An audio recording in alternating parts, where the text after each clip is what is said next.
and to talk more about the approach in northern Iraq now and other troubling events abroad.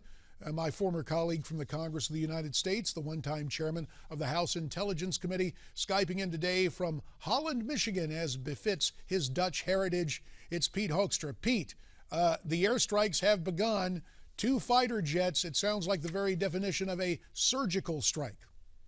That's exactly right. I think the whole question today for what's going on in Iraq is going to be about sufficiency. Is what the president outlined going to be sufficient to achieve the goals that I believe we need to achieve in Iraq? You know, I applaud the president on beginning the humanitarian strikes, beginning the military precision airstrikes against ISIS. But I think that to move forward, what do we need to do? Number one, we need to achieve full humanitarian relief. We need to get to these supplies to these hundreds of thousands of people now that have been driven from their homes. The second thing that we need to do is we need to do the precision airstrikes, and we also need to coordinate with the Peshmerga on the ground so that we can start rolling ISIS back. This is not just about this can't be about a delaying tactic for ISIS and saying, we're not going to let you go any further. We actually have to drive them back. The Peshmerga, if we provide them with the appropriate military equipment, can drive ISIS back out of these cities and for the first time deliver ISIS a bloody nose. I want to drill down a little more on the Kurds, Pete, because our colleague Frank Wolf led off the program, and he made the point that the Kurds just don't have the money and the weaponry right now to get this done. And he says there's a tanker full of Kurdish oil sitting off the coast that could be sold here in the United States if the president allowed that to happen. Should that executive action be step 2 today from the president to get some money to the Kurds that basically comes courtesy of their own energy production? Sure. Number one, the Kurds are our friends. They've been our friends for a long time. I've been to Erbil. I was there early in, after 2002, 2003. I was in Erbil. They share our values. They share the value for religious freedom. If the Kurds weren't there, these Christians and other religious minorities would absolutely be slaughtered right now by ISIS.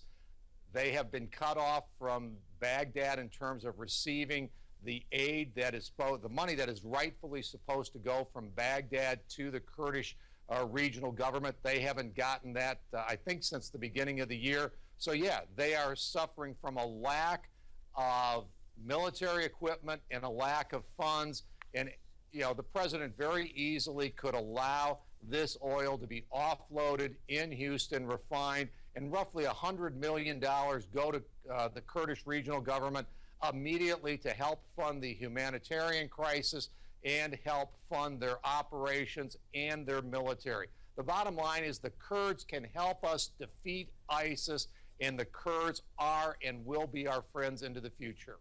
Now, we talk about what is transpiring, what the Kurds could do to step in to prevent the persecution and the genocide against Christians and other non-Muslim religious sects in northern Iraq, in the area of Mosul. But of course, also, ISIS now apparently has control of that huge Mosul dam that you may have visited. I know I visited during my time in Iraq.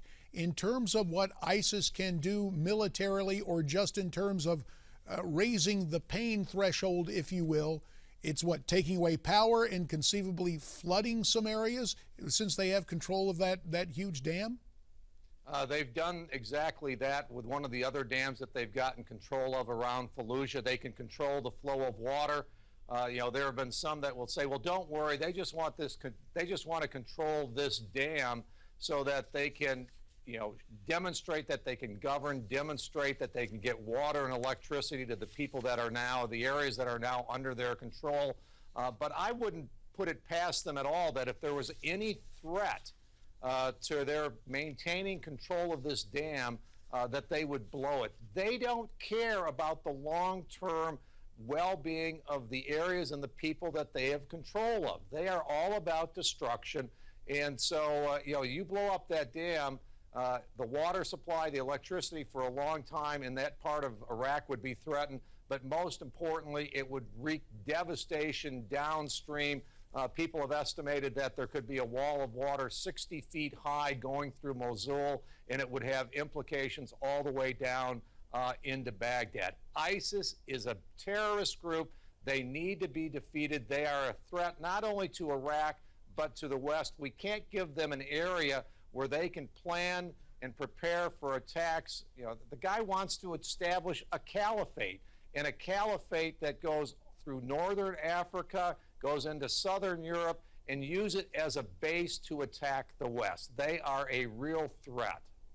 Well, we look at that threat not only right now to the Kurds and to the Christian Iraqis and other religious minorities, but you say that threat builds. Meantime, when we move around in the Middle East, there you see the ceasefire between Hamas and Israel gone and the resumption of hostilities. What is your take on what is going to transpire? The Israelis pulled back their ground troops out of Gaza. What's next there, Pete? Well, I mean, it's very, very hard. Again, you're negotiating with a terrorist group, which is almost an oxymoron. You know, terrorist groups are not about negotiating long-term peace settlements. They are about negotiating an interim, ceasefires that as soon as they are rearmed and re-equipped, they will begin the fight. Hamas is committed to the destruction of Israel. They want Gaza to have open borders. Israel cannot agree to that. And so, as long as, Hamas is willing to take a lot of pain until the people in the Gaza Strip, until the Palestinian Authority can exert some influence in this process, and the other powers in that region saying, it's time to disarm and make Gaza, have Gaza be disarmed so that that part of Israel's border is secure and safe. And right now, Hamas for the long term is never going to agree to that. So this fighting could go on for another week, another couple of weeks until there's sufficient damage or pain inflicted on Hamas. And then, again, it will only be a temporary ceasefire. Could be a couple of years, but Hamas, remember, you can't forget these terrorist groups' ultimate objectives. They will continue and continue to try to to reach those objectives. They are not going to change. I'm no military strategist, but with the absence of ground troops now, Israeli ground troops there in Gaza, they've pulled back across the line. It looks like the Israelis will have to depend on air power. Would they attempt to establish a de facto demilitarized zone on that line with Gaza by just bombing that area right there essentially into oblivion? Is that one option that they have? It is, but air power has only so much effect. The same thing in Iraq. U.S. airstrikes will only be so effective if the Peshmerga are not on the ground to guide them. That's why it's so important to arm the Peshmerga. In Gaza, if there are not Israeli troops on the ground providing the targeting and the intelligence that the air power needs, it gets to be less precise. More civilians will be killed, and those types of things. So you need to mesh these two things together. Ground troops with air power, will ensure that you're going to win. Just going with air power gives you less precision. And those troops who've been withdrawn can, of course, return, and that we may see that. Now, speaking of troops, a minute and a half left, Pete, and we haven't touched on the Ukraine. We understand the Russian forces, again, massing on the Ukrainian border. Is it just Mr. Putin taking his sweet time, or do you expect that those troops will, in fact, go into the Ukraine?